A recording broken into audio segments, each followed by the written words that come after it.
Hello everybody, welcome to this course titled VLSI Design. The first lecture in this series is Introduction to VLSI Design, and this is common to one more course of mine, which is Advanced VLSI Design. And from the next lecture onwards, the lectures would be separate. For VLSI Design course, we will start with the basics of MOSFET design, and whereas in Advanced VLSI Design course, we will be learning about the advanced VLSI circuits. Okay, so let's start by defining what is an VLSI.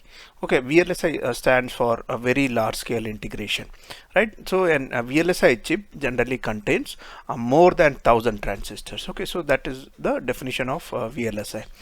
So whereas before that we had LSI, large scale integration, in which an IC contained only 100 to 1000 transistors, and prior to that we had an medium scale integration, or MSI, which had 10 to 100 transistors, and before to that and prior to that we had a small scale integration, SSI, in which we had just 100 transistors.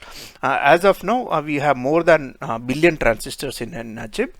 You could also call them ultra large scale integration, but then the standard terminology which still we are following is VLSI. Okay, so anything beyond 1000, and to date when we have more than 1 billion transistors, we are all calling them as VLSI circuits. Okay, so going back to the history, ENAIC was the first computer which the humankind made. It was the computer was made in 1945.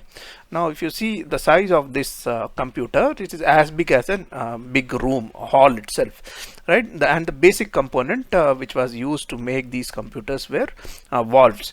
Okay, these were these like a 3-terminal, 4-terminal valves were used to make these things, and more than 17,000 such vacuum tubes. Valves are vacuum tubes, same thing, it's the same thing. It is known as vacuum tubes because the tube used to be vacuum. Okay, so more than 17,000 vacuum tubes were used, and the total power consumption was 160 kilowatt. Okay, so that is where the whole computer generation started. So this is the you can call it the very first computer. It looked like this. Okay, after that in the late 1950s the BJT was invented, and that totally brought a revolution in the electronics industry. So in 1961 the first discrete component logic design, which is known as a resistor transistor logic, was brought into the market, and subsequently then you had these ICs coming out, which is this was discrete on PCB. Resistors and transistors were assembled to make digital circuits, and then you had ICs coming, which is a diode transistor logic in 1962. Then you have transistor logic coming in 1963. So these TTL gates are still available in the market and still being used wherever we have small functions to be realized, and for small applications where you don't really require a microprocessor. You have a few inputs and a few outputs which can be easily managed by a few digital gates. So in those kind of scenarios, we still have PCBs and these kind of ICs. In fact, in the digital design courses in BITS also, we do have a lab which is dedicated to this 74 series ICs. Okay, so this is very much still applicable, available in the market. Okay, each of these ICs, they cost just 10 to 20 rupees. Okay, so these are still in use. And then after the transistor logic came the emitter coupled logic. So the first microprocessor was based on this emitter coupled logic. So these first 4 logic families, they were all based on BJT, or the bipolar junction transistors. And then they came the CMOS technology. CMOS stands for complementary MOSFETs. Now if you see here, for the last 50 years, and this has remained as the most favorite technology for in the industry, right? So for right from 1974 till date, but you can't say that nothing has changed in CMOS technology. Okay, so a lot of things have changed within the CMOS technology. The basic technology CMOS principle remains same, but then the size of the transistors have changed, and also a lot of other things have changed, right? The architecture has changed, the way the interconnects and multi metal layers have come in, and things like that we will discuss in the subsequent slides. So last 50 years, CMOS is the technology which has ruled the world. Now if you see here, let's just touch upon the erstwhile logic families to understand what were the drawbacks in that. Okay, so the first one is resistor transistor logic.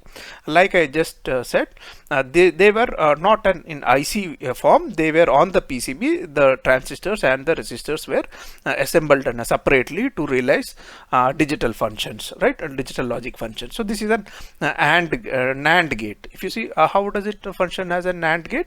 If you see, if you give A equal to 1 and B equal to 1, both these transistors will be switched on, and when they are switched on, a current from VCC to ground would flow like this. Okay, and that will bring down this voltage to 0 volt. It will not come to exact 0 because we know that BJT, when it gets switched on and it's in saturation, still there will be around close to 0.2 volts. So you can say 0.2 volt and 0.2 volt. So this will not be an 0, it will be close to 0.4 volt. And when one of these transistors is off, okay, either A is off or B is off, then there is no path for the current to flow from VCC to ground. So in that case, this voltage will be VDD. Okay, since there is no IR drop here. So this is, you can call this as a NAND gate. Similarly, if I have to realize an NOR gate, so this is the circuit which I will use for an RTL logic. I have A here, I have B here. So if I give an A equal either, even one of them, if I give a 1 here, so that will forward bias this transistor. Okay, once it forward bias this transistor, the current will flow and the output will go to 0. Right, it will not go to 0, it will be 0.2 volt, right? So that is here also it will go to 0.2 volt here. Now if both of them are zeros, okay, if both of them are 0, then this transistor will be off and there will be full voltage VCC available here. Now so this becomes a NOR gate. If you see here, it's not shown here. In this you can put a resistance and a minus voltage here. That is because see, this will be driven by another TTL gate, and for 0 it will be 0.2 volt. So 0 is actually 0.2 volt, right? So for this family, because you or it could be 0.4 volt also, like in this case. So that 0 volt is supposed to switch off this transistor. So but if you have, say, 0.4 volt and all, that may not switch off this transistor. So you put a negative voltage and a resistance here, so that when this is around 0.4 volt out here, there will be some negative voltage here which will drive this transistor to off. Similarly, you can have in a system here also where resistance and a negative voltage here. When it is positive here, then there will be more than 0.7 volt available here. So you have to accordingly decide the ratios of these transistors, so that whenever it is high, this transistor gets switched on. So what is the advantage of this RTL logic? If you see here, that basic advantage is that is, it has got an minimum number of transistors used and resistors are used. Okay, so on a PCB it is easy to implement this circuit. Okay, and then what is the disadvantages is, first of all, when these transistors are on, you will find there is a current continuously passing through this resistor. Okay, unless the current passes like this, you can't have a 0 out here. So there is a continuous power dissipation in this circuit. Okay, that doesn't happen in a CMOS circuit, which we will see shortly. Right, here also, in this case also, whenever this transistor is on, there is a continuous path from VDD to ground, and so the current will flow here, and there is a power dissipation, and obviously there will be some heating which would happen in the resistor and the transistor. Okay, so that is one. And then you have a problem known as a passive pull-up. Like for pulling this node to 0, this transistor is there, so it will pull down this voltage in a fast rate. Whereas when this transistor is switched off, now you will see the current has to now flow from this resistor, and then this voltage has to go high. So there will be some stray capacitance here, parasitic capacitance, that needs to be charged to 1. So you will find that RC time constant could be very large also, and it might take for the output node to get charged to 1. So that is why it is passive pull up, whereas pull down happens very fast because of these two transistors. And another limitation is limited fan out. Now what is limited fan out is, now suppose this transistor is, this particular gate is driving another AND gate. So this is VDD is available here. When both these transistors are off, you have a total VCC available here. Now suppose this is driving one gate, so IB flows into that transistor. So this output voltage, the IB is going to flow through this R2, right? So this voltage will stop dropping. Now as you keep increasing the number of gates here, right, number of input gates which this is going to drive, as you keep increasing the number of fan out means the number of gates this IC is going to, this particular gate is going to drive. So more, if it's going to drive more number of gates, more IB flows, and more IB means more drop. So this V out will, this logic 1 will start falling, and it will come to a state where it will not remain as logic 1. So you can't have a large number of gates which are connected to this output. So that means you can have limited fan out. Generally we restrict it to 4 fan out, otherwise this 1 will come down. Now to restrict that, what you can see, to reduce IB R2 drop, I can reduce R2, right? Then I can increase the fan out. But if I reduce R2, then the static current which is flowing here, okay, when both this transistor is on, that will be very large. Okay, so you will have more power consumption, right? So there is a trade-off between power and fan out, so you have to be careful with that. So this was the circuits which were there implemented long back in the 1960s. Then a modification of that was done. This was done in the IC, where now the transistor was replaced, few of the transistors were replaced with diodes to obtain logical functions. Okay, there is only one transistor used, and diodes were used to obtain the logical function. If you try to understand the working of this, if you see here, now if A is 1, B is 1, both these diodes will be reverse biased, and you have a V coming here, V coming here, and there is a minus V here. So you have to ensure that these ratios in such a manner that when you have plus V here, minus V here, and these resistance here, this diode gets turned on.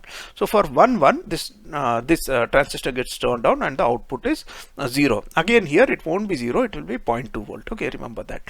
Now even if one of them goes low, right, so even if one of them goes low, then the current is going to flow through R1 through this diode, and this voltage is going to come low.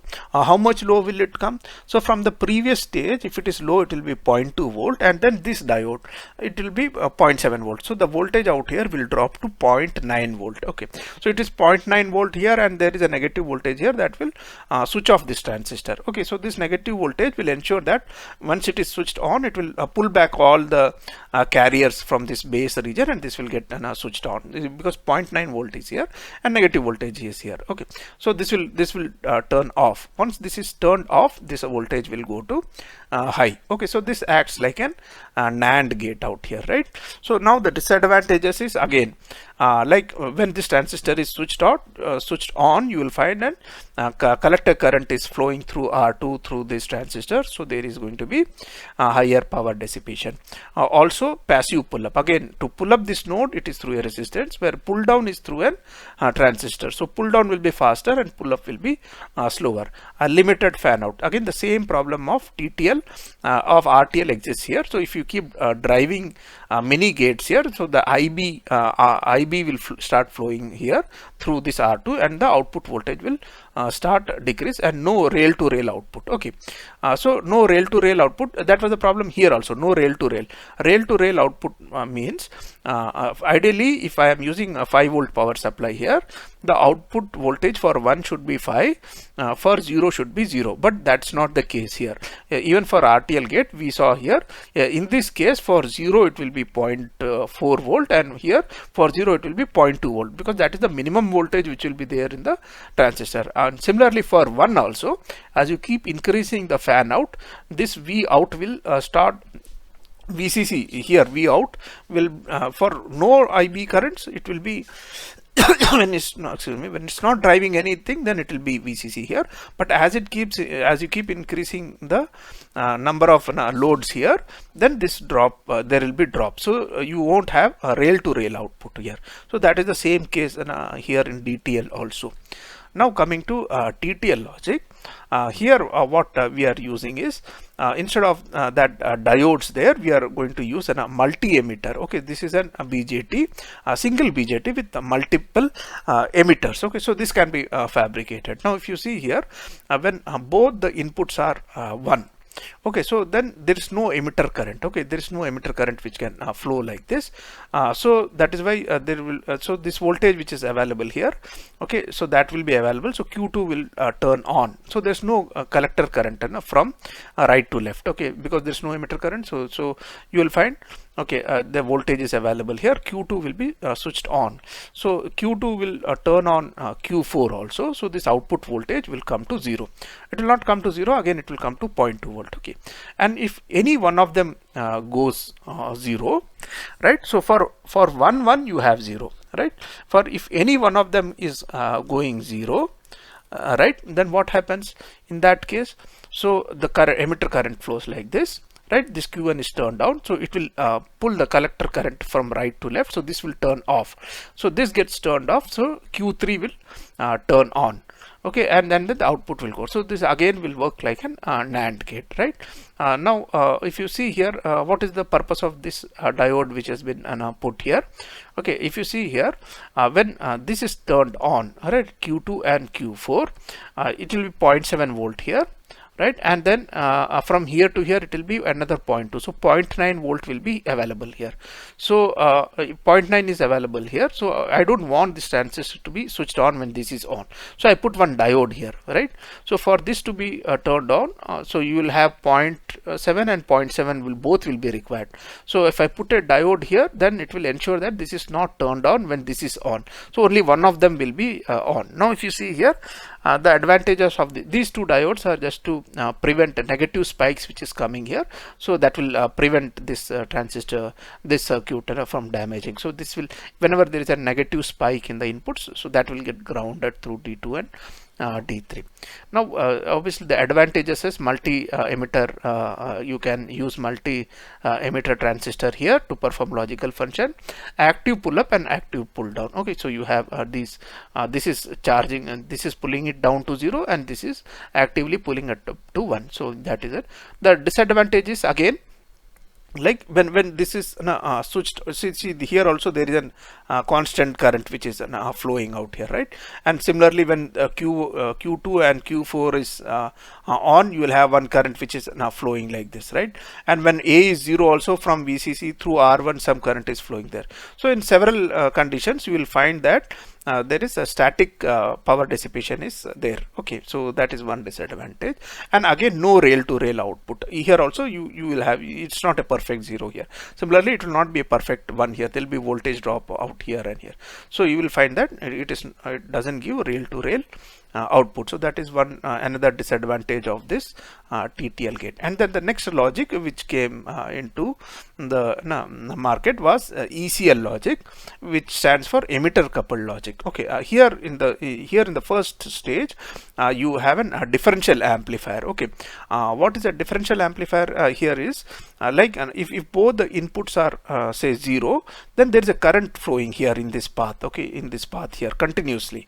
So when these are going high, this current will be switched into this path. Okay, so at any given time there is current flowing in one of the path. So this is more sensitive, and the transistors are not actually going into cutoff and saturation. The current is being switched from one path to other, so the switching is much faster. So what is the here you give the inputs, and what is the input which you give here? If you see here, VCC is 0 volt and VE minus 5.2. So this is given, the reference voltage is given close to 1.29, right? So any voltage which is greater than 1.2 volt will switch on these transistors, and anything below 1.2 volt, and this will the one which will taking all the current here. So this is the current is restricted, so either the current can flow here or here. So that is the advantage of this circuit, right? The current switching happens here. It's a differential amplifier. It reacts much faster. So ECL is much faster than the transistor. The transistors don't go into deep saturation. Okay, so the charges get recovered in a much faster manner. Now if you see here, this voltage which is available here, okay, this is the reference voltage 1.29. This is generated through an internal temperature and voltage compensated network bias system. This particular, and this could be in an IC.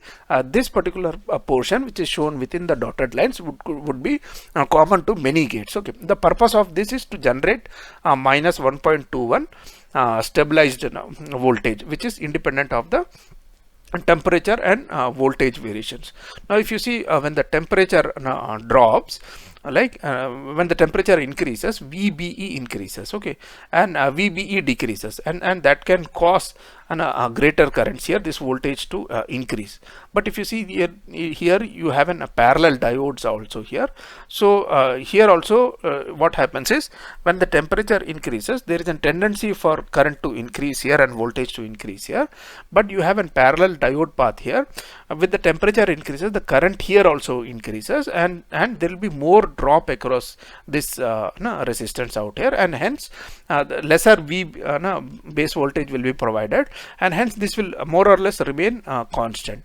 Similarly for voltage variation also, this particular, since you have two parallel paths like this remains more or less immune to the temperature and the VDD variations. Okay, so this particular transistor, two diode, these two resistors, the purpose is to generate a stabilized voltage here. Okay, so that is what is given here, right?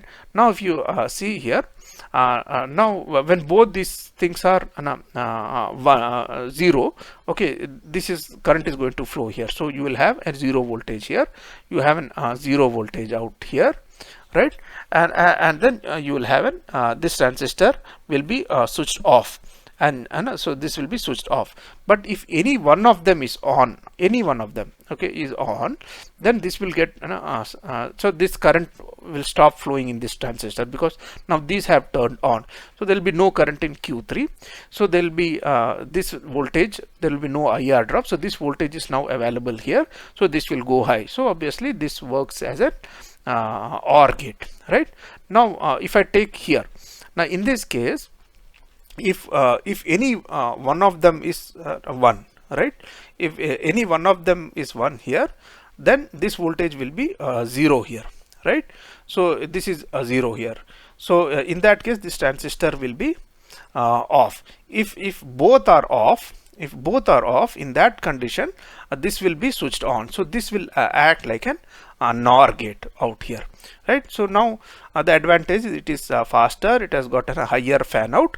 The only problem is higher current and dissipation. Okay, if you see here, the current is flowing here always, either in this branch or this branch, and similarly currents are flowing in these branches. So the current dissipation is again a problem with the ECL. So then came the CMOS technology. So CMOS technology, why it has sustained for these last 50 years, close to 50 years, is because of these advantages. Now if I talk about each one of them, low static power. Okay, what is low static power? Like if the Vin is 0, right, if the Vin is 0, this NMOS is off and the PMOS is on, so so the output node gets charged to VDD through this PMOS. okay, and once this gets charged and there is no more current requirement. So in a static condition, there is no path from VDD to ground because this NMOS is off, right? Similarly, when the V in is high, so whatever was the charge available here, this NMOS gets switched on and all the charge is dissipated to 0. Once it gets dissipated, this charge is brought down to 0, is discharged to 0, this output becomes 0 out here. And since you have given 1 here, this PMOS is off, so again there is no path between VDD and ground here. So in static condition, whether it is 0 or 1, while it is making a transition from 0 to 1, there will be some currents, but for static condition, when it is 0 here, then this is switched off. When there is 1, this is switched off, so there is no direct path between VDD and ground. So that is the biggest advantage of a CMOS technology: low static power, high input impedance. Like we saw that in an BJT circuit, when we were increasing the fan out, IB keeps increasing, okay, so hence the VDD starts falling. Here nothing of that sort happens because there is no current going into the next stage, because if you see this will be driving another CMOS gate, that is, it will be connected to the gate of other transistors, right? So there is no gate current is 0, so you will find this continues to remain a VDD. If we keep increasing the number of fan out, only a problem which would occur is the delay will increase, okay, but still it will remain a VDD.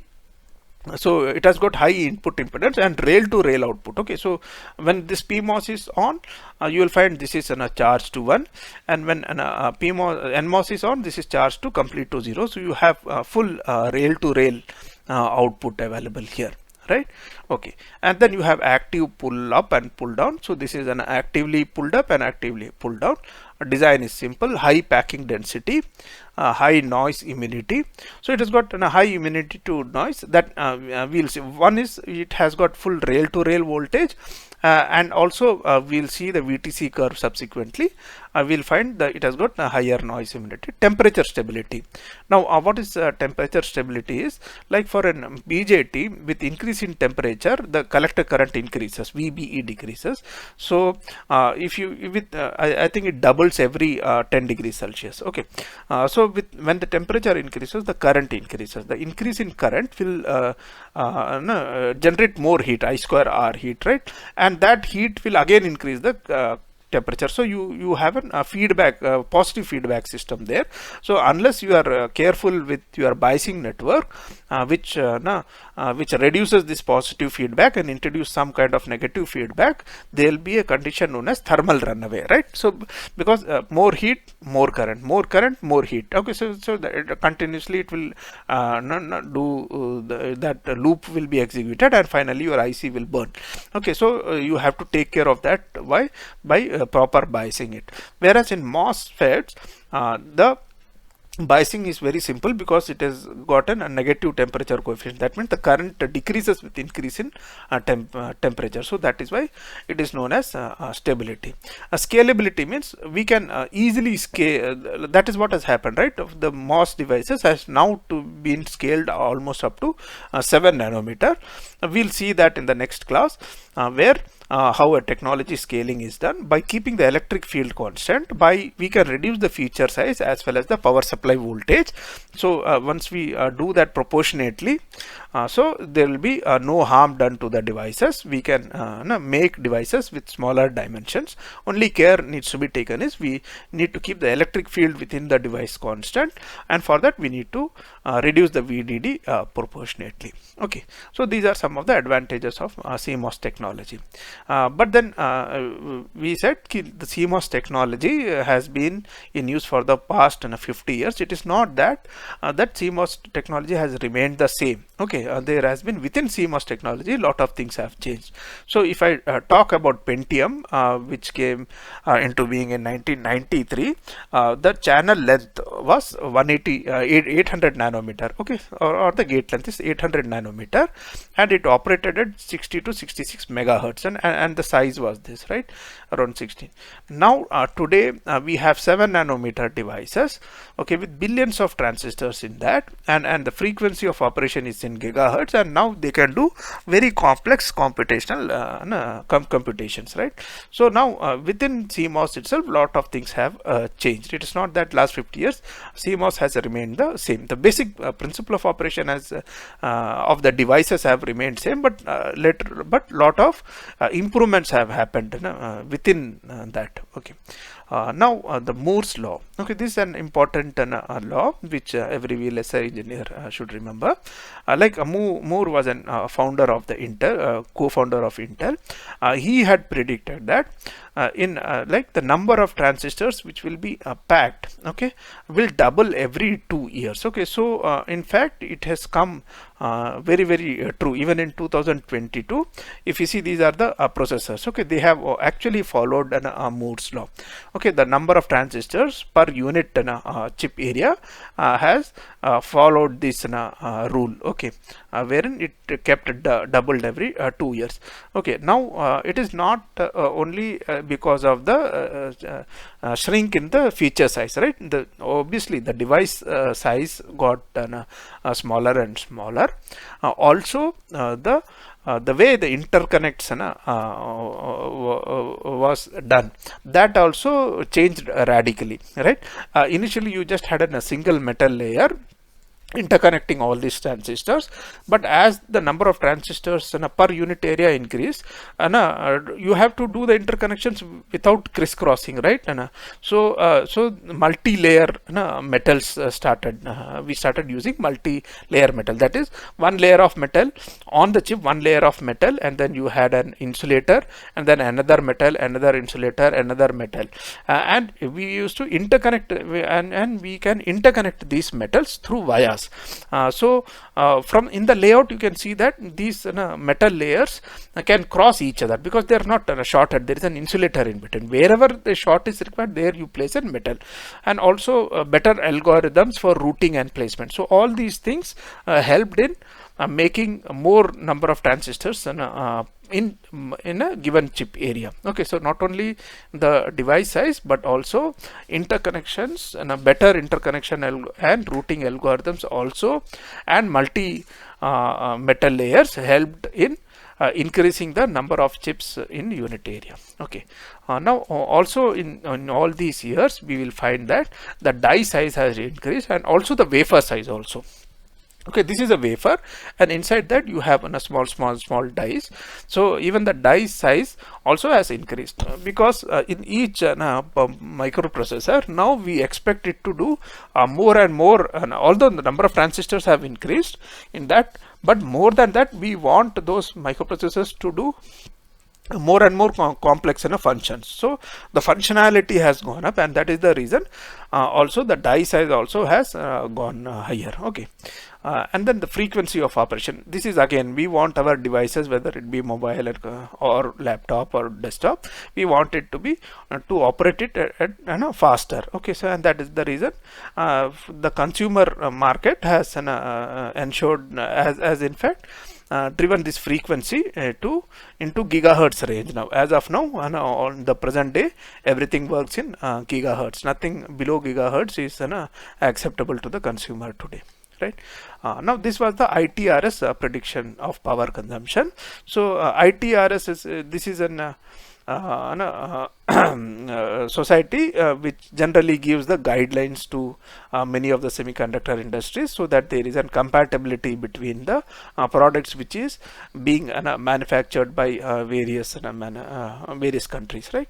Okay, now if you see here, ITRS prediction was as you come to 2020, you will reach a sub-micron gate length. Okay, and that has been true. Like we are now working in 2021 in 7 nanometer. Okay, so this blue line, if you see, okay, that prediction has been correct. And there is one, this gate oxide. Okay, ITRS prediction was that if you don't take care of the like if you when we keep shrinking the device size, the gate oxide layer also requires to be proportionately brought down. So if you bring that, if you reduce the thickness of the gate oxide, side, then from the gate side there will be some tunneling of electrons into the channel. Okay, that is known as the gate current leakage.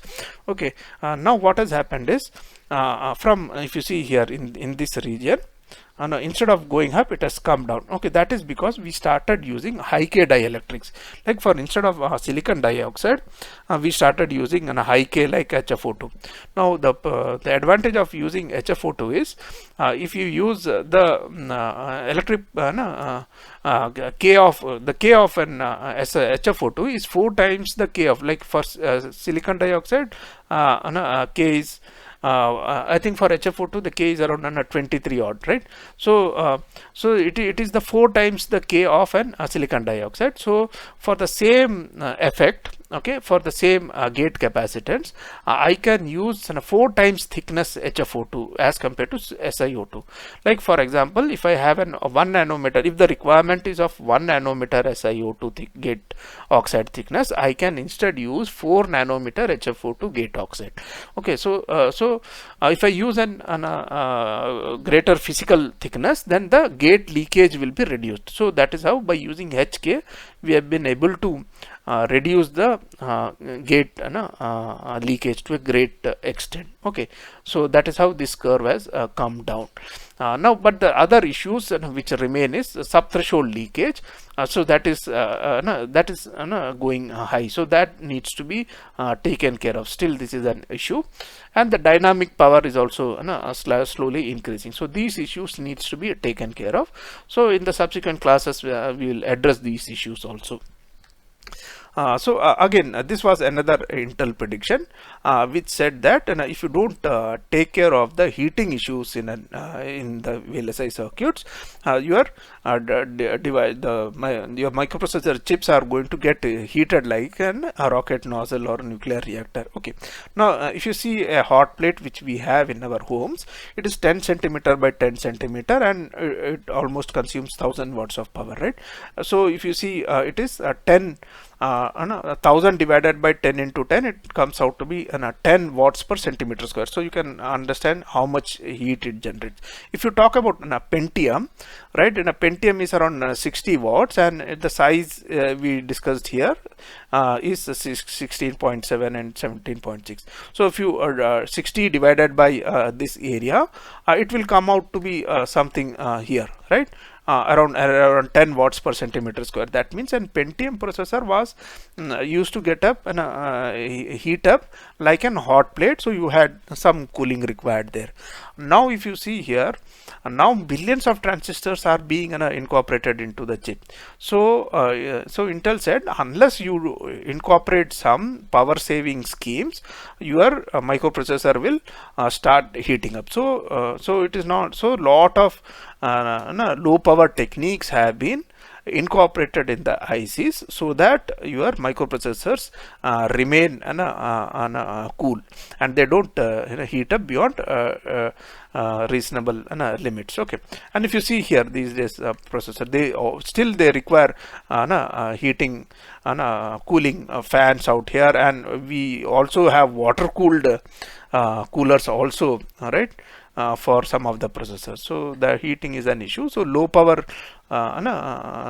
techniques are very important for modern day VLSI circuits. Okay, now the power dissipation in CMOS can be classified into dynamic power and static power. Okay, so static power is when there is no change in the input. Okay, the input is either 0 or it is 1. Okay, so there is no change. Still there will be some leakage currents. Okay, so that is known as static power. Dynamic power is when the input is changing from 0 to 1 or 1 to 0, and so in that also we have various kinds of powers. We'll discuss each one of them. Okay, so the first one is the static loss. Okay, now we said one of the static losses, while there is no current is permissible between the gate and the substrate because you have an insulator. Okay, now because of high K dielectric and adequate thickness of the dielectric here, this is under control. But there is an when this gate is like Vin is 0, this is supposed to be fully off, right? But still some current flows here. Okay, that is known as static leakage. Similarly, when it is 1 here, PMOS is supposed to be off, but then some current will still flow here. That is known as the static loss. Okay, so that is known as the static loss, and we'll see why the static loss has come in. Okay, now when we move from one technology to other, right? When we are shrinking the device sizes, the VDD also requires to be reduced. Otherwise, what happens is the electric field will increase, and that will result in breakdown of the devices. So when we are scaling the devices, proportionately the VDD is also reduced. Okay, now if you reduce the VDD, what is the propagation delay? Propagation delay is the time taken for this transistor to get charged or discharged, right? So how will it get charged? Through this PMOS. So the time taken for this to get charged will be proportional to the current which can be supplied here, and also depend on the capacitance, right? If large current means it will get charged faster. If large capacitance means it will get more, it will require more time. So if you see, if I just write a proportionality constant, the propagation delay will be proportional to C, and it will be inversely proportional to ID. Now as we keep moving from higher technology to other, CL decreases, okay, because now the capacitances are lesser, right? Now this area, this is the capacitance which is coming from the next stage gate, and also between the this drain and the gate, and the drain and the gate here. So this is so this capacitance is reducing from technology to technology, right? But then if you see here, ID, right, and it is VDD minus VTH a square out here. This VDD is decreasing here, right? So this will have a greater impact. Now if VDD is decreasing here, right, so the propagation delay will increase. So to keep that in control, we need to reduce VTH. Okay, and what is VTH? It is the threshold voltage at which this transistor starts conducting. Now if you are going to get this VTH and close to 0, it will result in greater leakage currents. Okay, so that is the reason, with increase in as we are going from coming towards from 45 to 30 to 20, 16 and 7 nanometer, the static currents are started increasing. And also because there are going to be millions of transistors in one particular chip, right? And hence, although this might be in picoamperes, but there are in millions of transistors. So that will that picoampere into 1 million, and so then it will become a considerable amount of current. So you'll have to take care of these issues also in your VLSI design, right? So this is a simulation which I did in 45 nanometer technology. So these are two transistors here, V in, VDD is 1 volt for 45 nanometer. So I am sweeping the input from 0 to 1. So the output is going from 1. Initially this NMOS is off, this PMOS is on, so you will find an output is 1, and finally when this is switched on completely here, and then this is off, so the output becomes 0, right? Now if you see here, it is 15. This the blue line is the current which is plotted out here. So when the input is 0 here, this NMOS is supposed to be off, but still there is a 15 picoampere current from VDD here flowing like this, right? So that is because of the leakage current, static leakage current of the NMOS. Similarly, when the output is 0 out here, when the input is 1 here, this is supposed to be off, but still there is a current flowing from here. That is because of this 3.5 picoampere is the leakage current which is coming from this transistor. Okay, so this is what the static leakage is all about. Okay, now how to reduce the static loss? Okay, so one is to use tunnel FET transistors or CNFETs, which have much lesser leakage currents than the CMOS. When I talk about the circuit level techniques, so we are now in this particular range, right, where the width is below, this is what 500 nano, right? This is the width. But if you are talking about devices in 7 nanometer or 180 nanometer technology also, the width is around 400. So in this particular range, if you see here, if you reduce the width, the leakage current increases. So you have to be careful. But if you are working in this width region, then an increase in width will increase the leakage current. So you have to, so accordingly you can decide what is the width required in your circuit. Okay, so just to reduce the static current, I will not increase the width, because if I increase the width, there will be the short circuit current and the switching currents will increase, which are more harmful, okay, which are more dominating in terms of power. So but if there is no some circuit in which there is minimal activity, where it has to remain in standby mode for a long period of time, and then I will take care of this static loss also, right? Okay, now the second, this is one of the dynamic power loss, where the input is changing. Here we are not talking about static losses. Now what happens when the input is changing from 0 to 1 or 1 to 0? Okay, now if you see here, now suppose the input is initially 0.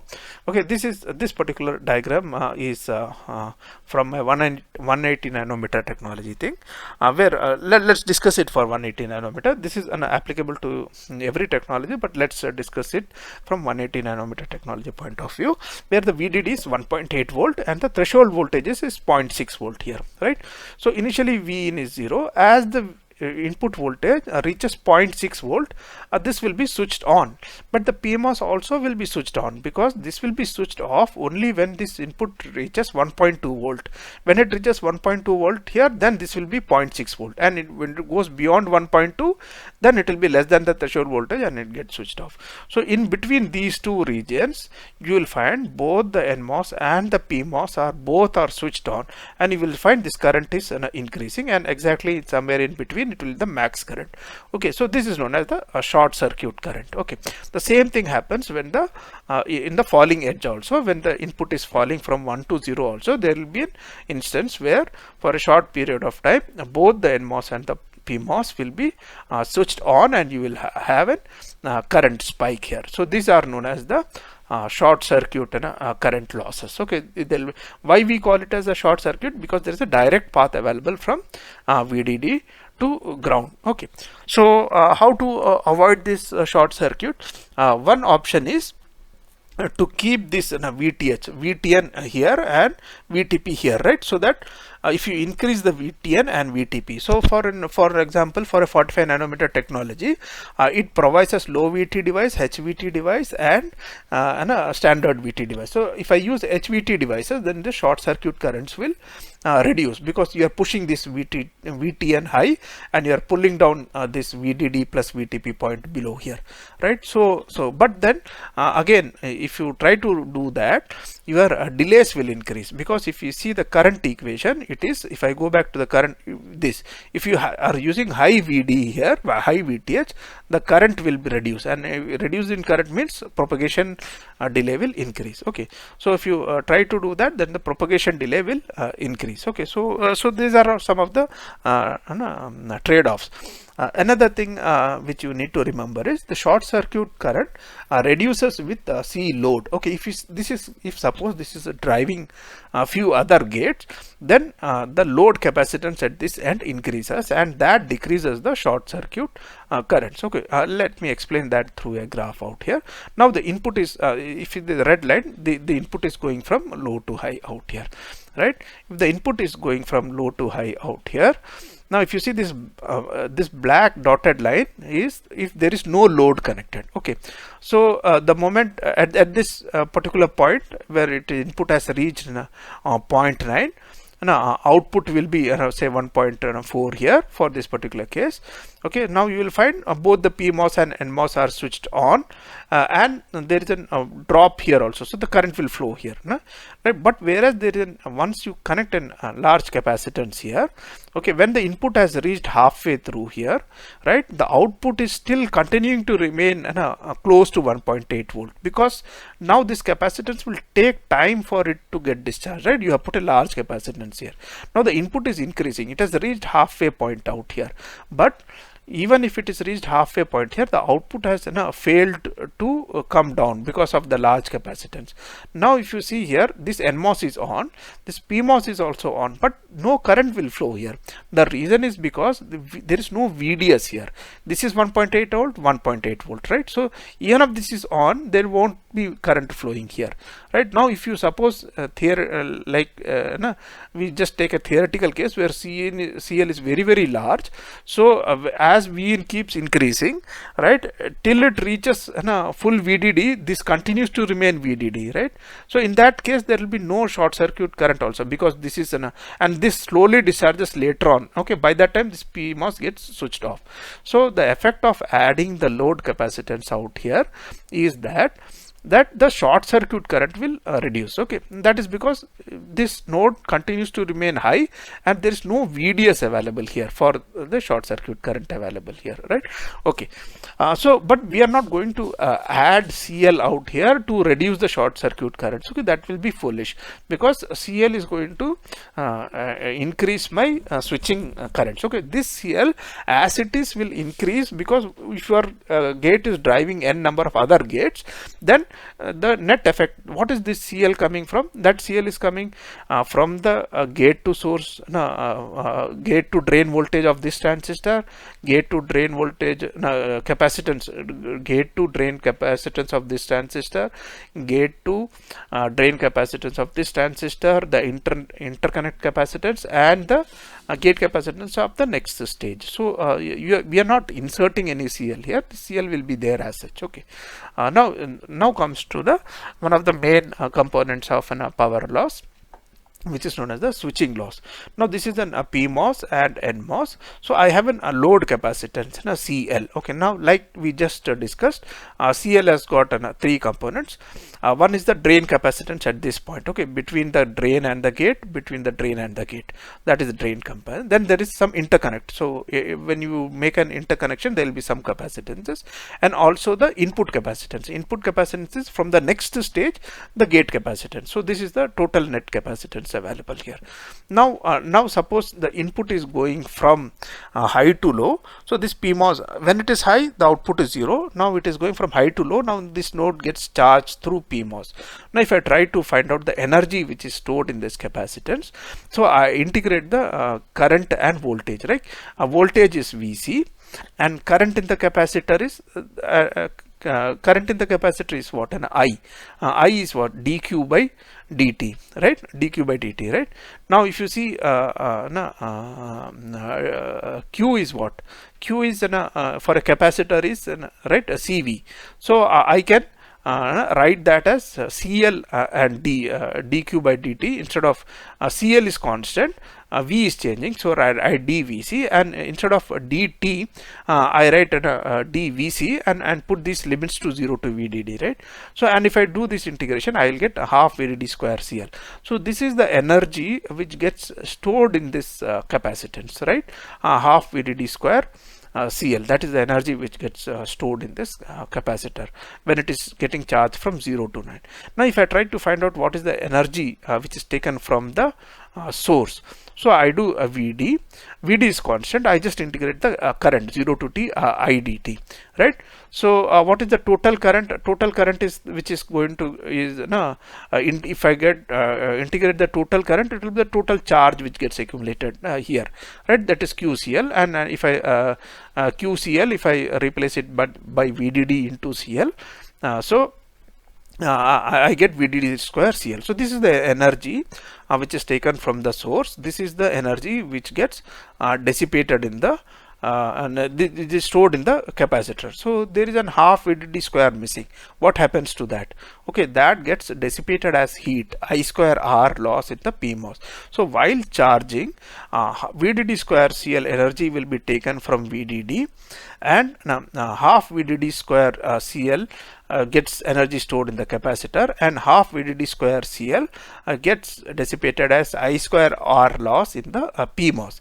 Similarly, when the input is going from 0 to high, this will get switched off, and from the from here, whatever charge is stored, that will get discharged through this NMOS. This NMOS is switched on. So this half VDD square, which was the energy stored in the capacitor, will now, this capacitor will go to 0, right? So energy cannot be destroyed, right?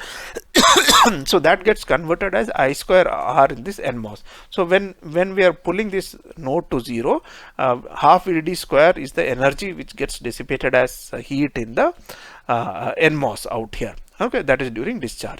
Now if I have to find the power consumption of this circuit, so I need to multiply energy into frequency. So this is the frequency into energy.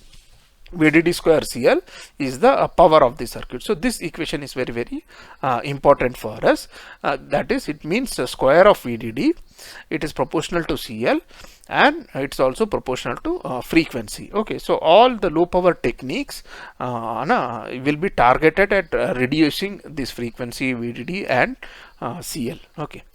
So now if you see the dynamic power consumption, when we say that dynamic power consumption is slightly going up, so if I see here, we said the dynamic power is slowly going up, right? So we'll see the reason why it is happening. Okay, now if you see with every technology, as we are increasing, VDD is reducing and the capacitance is also reducing, right? But then along with that, the frequency is increasing, right? So that is one issue. Okay, so that is the reason dynamic power is increasing, and also the number of transistors per chip is increasing exponentially, right? That is because of advance in lithography, multi-layer metallization, which we discussed, and efficient partitioning and routing techniques also. This we have discussed. So if you see here, frequency is increasing and the number of chips, transistors per chip is increasing, and that is the reason the dynamic power consumption of these chips are going high, which requires to be taken care of through low power VLSI techniques. Okay. Now before we wind off this class, let us touch upon some of the figure of merits of a digital circuit, because we will be using these figure of merits and to classify and analyze our circuits in the subsequent lectures. Okay, the first one is a noise margin. Now if you see here, the first black dotted line, okay, that is for an VDD of 1 volt, 45 nanometer technology. If you see here, now if you keep increasing the input voltage at around 0.48 0.46 voltage, it starts dropping, and then around 0.576 it comes to 0. Now if I take an slope, if I measure the slope here, this is the bottom, it's shown slope here, it is -1 here. Similarly here also it is -1 here. So that I call it as VIL and VIH. Okay, so the noise margin, that means any input voltage between 0 to 0.46, the output will remain 1. So that is the amount of noise the circuit can tolerate. Okay, any noise which is crossing 0.46, the output will start falling here. So that is known as the noise margin low, right? And VI, noise margin low. Similarly, when the input is anything beyond 0.57, the output will be 0. If it is coming below 0.57, right, then the output will start increasing. So it can when it is supposed to be 1, right? So from 1, the noise can bring it maximum up to 0.56. Okay, so that is the amount of noise the circuit can tolerate. So that is known as noise margin high, right? So 1 minus 0.576 will give a 0.424, and similarly this is 0 to 0.478, so 0.68. so this is the noise margin. So these are the noise margin low and high, right? So if you keep decreasing the VDD as we move the technology, you will find these are the graphs corresponding to that. The noise margins are reducing, so they become more sensitive to noise. Okay, so that is one more issue. As we keep decreasing the technology, the noise margin is reducing, so you might have to think of that also in your design. So towards the end of the course, probably we'll look into schematic designs and things like that, which will increase the noise margin at low technology nodes also. Now the other figure of merits is one is a propagation delay.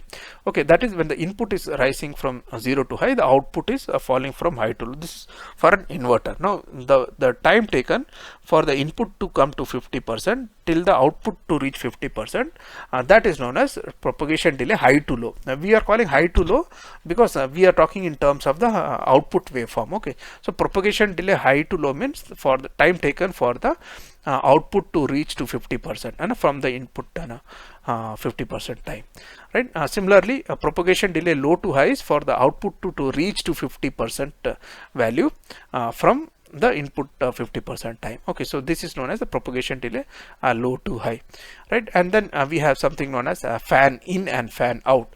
Fan out is like the number of transistors which are number of gates and the similar gates which this gate drives. Okay, this, so you will see here 4 gate, here 4 are connected, so I can call it as fan out of 4. Now remember here, in CMOS circuit, like I discussed earlier, you can keep connecting n number of gates, but the output continues to remain here 1 and 0. So you will still have rail to rail voltage. Only thing is, if you keep that is not the case for BJTs. Okay, if you keep increasing the number of gates out here, the propagation delay will increase. Okay, so that is known as fan out, and fan in is the number of gates which is connected onto the input side.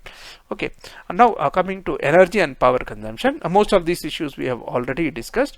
Power consumption will determine how much energy is consumed per operation, how much heat the circuit dissipates. So you have to know these things so that you can design your circuit properly, because the power, the battery life, okay, that depends on the power consumption, and also the packaging, cooling requirements also depends on the total power requirement and energy which is getting dissipated in these circuits, right? The peak power is also important because whenever there is a switching, we saw this, right? These currents.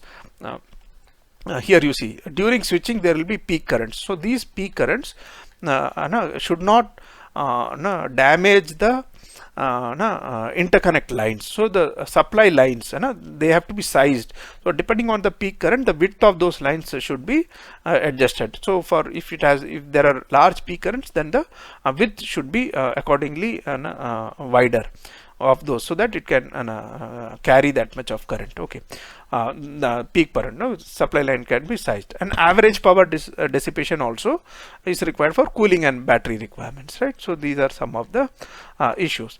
Now another most important figure of merit for a digital circuit is known as the power delay product, right? Because if you see the power equation, it is frequency VDD square into CL. So if I have to reduce the power, I can simply reduce VDD, for example, but if I reduce VDD, the propagation delay is going to increase, right? VTH is constant if I keep reduce VDD, right? So if you see here, someone can claim, okay, my circuit is consumes lesser power, but at what cost? You have increased the power delay. So generally when we compare two circuits, we call for power delay product. Okay, so if there is an improvement in power delay product, only then we can say that the circuit is better. Okay, there is an improvement in performance. Okay, so power delay product has to be as less as possible. Okay, because both propagation and power into propagation. Okay, so both has to be less. Okay, so this is power delay product is a product of these two things, right? So that has to be as less as possible for a good circuit. Okay, so I think with that we come to an end of this lecture. Now I'll show you a small demonstration of LT spice. Thanks a lot.